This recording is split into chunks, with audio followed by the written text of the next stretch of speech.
This is actually live, like I think it is, and wow, it's Friday already.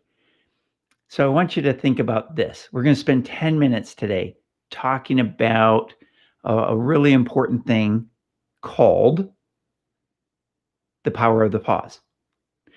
And I just used that. And what was interesting is when you hear that, when your brain heard me say, we're going to be talking about a really important thing today, and then there was a pause, and then I said power of the pause.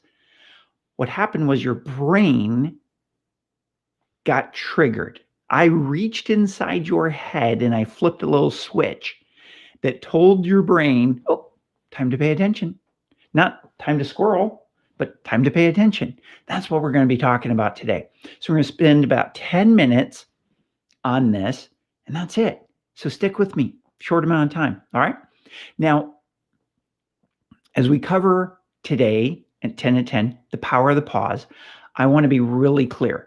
A pause isn't just silence.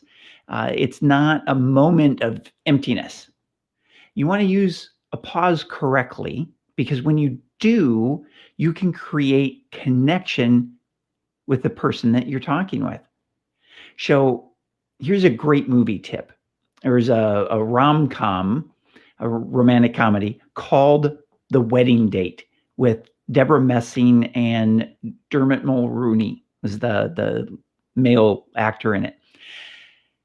Jump ahead, just for the example of the pause, at the 32-minute mark, there's a scene where Dermot is talking to Deborah Messing just before she goes into a bachelorette party. And it's almost an erotic scene, and all the clothes are on, but is one that has a great example of using pauses. Now, sometimes when we're talking, we get uncomfortable with silence, and we want to fill up what feels like empty space. Sometimes we unconsciously think that we'll be interrupted or not be able to complete a thought if we stop talking, even for just a moment. This happens with instructors a lot, and that's why filler words get used. Filler words are and so. If you're an instructor, you can drive people nuts using filler words. Now, a few are normal, and nearly everyone does that. I know I certainly do. And the only time that you really don't hear any filler words is when it's a very practiced talk or if the instructor is really concentrating. And what's interesting is usually the more nervous we are, the more filler words come out. See, when you're nervous, usually your mind doesn't seem to operate as fast. You'll feel like you can't think fast enough. The reality is you're just switching between thoughts really fast. I've talked before about how the brain doesn't multitask. See, computers used to only do serial tasking, which is what your brain does. They've built in technology where there's multiple pathways, so a computer can actually multitask on some things. But your brain, you can't multitask. You're switching between tasks very quickly. So it seems like you're doing a lot of different things at once. That's why texting while you're driving is unsafe. That's why the states that did studies on it found that there was an increase when people started having texting apps and they were driving. There was an increase in crashes. You're thinking that you're being able to multitask, but you really can't do it well. And if you text a lot while you're driving and you haven't crashed yet, congratulations. It's not because you're skilled. It's because you have been lucky. Now, I'll say this. In the police car, we do develop a lot of skills for what we've referred to as multitasking. Remember again, multitask is nothing more than serial tasking, but rapidly shifting from one task to another. Got a lot going on in the police car, right? You've got the radio going on. You're looking for suspects. You're looking for crimes to occur. You're looking for potential crimes. You're looking for vehicle code violations. You're driving. You're typing on the computer. You're reading messages on the computer. You got talking to your partner if you're lucky enough to have one. You got a lot of stuff going on. Throw in your cell phone. Now there's even more going on.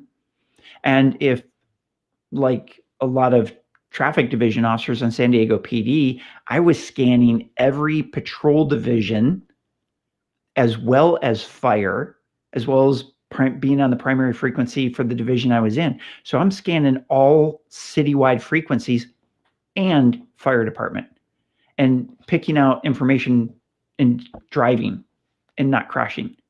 So you do develop a lot of skills.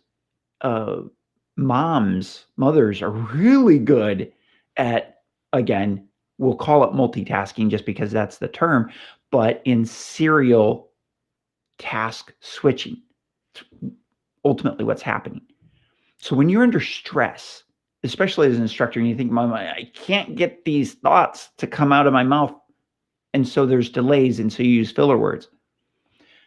Ultimately, what's really happening is you're trying to think of too many things, and your brain isn't just focusing on what to say. Instead, it's flipping around to the several thoughts, one after the other, because you have triggered your fight or flight response. You've become hypervigilant, and that slows your ability to speak like you normally would, just because your brain is overloaded. Now, there's a simple way to get out of that, and I've covered it in other videos when I talk about how to calm your amygdala and how you can do the same for someone else without them even knowing you're doing it. You're literally reaching inside their brain and flipping a switch that makes them smarter and flipping another switch that makes them more calm. This is cool stuff, right? That's what I teach at Tomorrow's Police Officer. So look for that. Look for those videos on the Tomorrow's Police Officer YouTube channel for details on those techniques. How to calm yourself down, how to calm someone else down, and the third one is how to make someone else smarter. So back to the power of the pause. If we're having a conversation with someone, a pause works really well to do a few different things. One is to emphasize a key word or a phrase. And to do that, you just pause immediately before and immediately after the keyword or phrase. The first pause tells your brain, listen up. And the pause after says, remember that. So here's an example. There's a great memory technique called chunking to quickly memorize several pieces of information. Now, I paused before I said called chunking. Your brain was triggered to listen up. I paused after I said the word chunking, and that tells your brain to remember that. Now, a delay of any kind immediately before a keyword and immediately after a keyword or phrase helps whoever's listening to remember it. You're going to remember that a great memory technique is called chunking. Now, when you're asking questions, sometimes you don't get an answer right away. And this happens to instructors in the classroom a lot. Students are processing the question. They're shy. They don't want to speak up. Maybe they're off in their own little cell phone induced mental break and didn't hear the question. There's any number of reasons why your class doesn't answer your question, or the person you're talking to doesn't answer your question. Pausing will get someone in the class to answer and not have you answer your own question, because as an instructor, you don't want to have to answer your own question. So when you're talking to, say, a suspect, a witness, or a victim, the same thing can be happening. They're thinking about what you said. The suspect is thinking of the best lie to give. The witnesses and the victim, they might be doing the same thing, thinking of the best lie to give, especially if they were doing something they shouldn't have been doing when the crime happened. I still remember taking an auto theft report from a guy, and it turned out he'd picked up a prostitute, ran into a 7-Eleven to get some condoms, and he left her in the car with the keys still in the ignition and the engine still running. She took his car, and he did not want to have to explain what that was all about, what had happened. So in the end, everybody lies to the cops. Now, after you ask a question, let that uncomfortable silence build by pausing. Just watch their reaction, and you'll get tons of information that you wouldn't get otherwise. Nonverbal communication is awesome. So as a quick recap, pause to slow your roll, to allow your brain to catch up. Number 2, pause to make it memorable before and after a word or a phrase to signal the brain, pay attention here. Remember that. And then pause to build the suspense. Make them answer. That's it for today's 10 at 10.